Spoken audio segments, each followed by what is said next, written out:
Итак, камин в частном доме, либо в квартире. С квартира, замечательный вид на Москву, и тут установлен камин, это натуральный камин, последний этаж, пентхаус, и каким образом он установлен. Для того, чтобы установить такой камин, делается спецпроект. Как вы видите, тут у нас есть выпуски, и они не просто так сделаны, они убирают тепло и дают конвекцию воздуха. То есть внутри вот эта вся конструкция сделана из термоизоляционного материала. Вот тут его видно. В соответствии с проектом. Причем, если вы посмотрите, обратите внимание, внутри есть полость. То есть там есть полка, которая отделяет верхнюю часть от нижней, чтобы горячий воздух не шел до конца в перекрытие.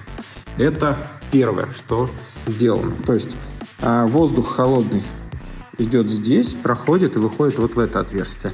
А то отверстие является третье является больше уже вентиляционным для верхней части отдельно. Конструкция 5 сантиметров.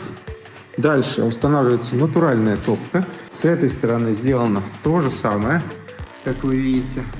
И, соответственно, установлен сам камин.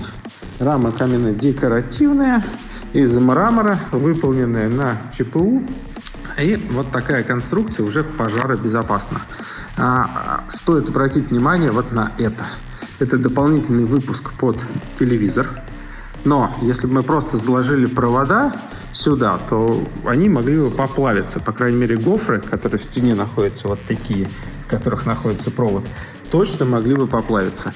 Поэтому мы из вот этого пожаростойкого материала выполнили некую конструкцию, которая как карман закрытый идет сюда на бок и уходит, соответственно, в бок, в стену. И в ней, как в неком пожарном рукаве, уже проброшены телевизионные и силовые провода. Соответственно, вот такой визуальный вид камина у нас на данный момент получился. Это предчистовая отделка. Естественно, перед камином здесь на полу лежит мраморная плита.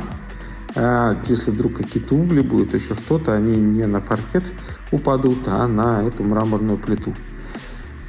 Сейчас уже идет чистовая отделка, соответственно, стена будет краситься и подготавливаться вся гостиная, чтобы придать ей итоговый вид проекта.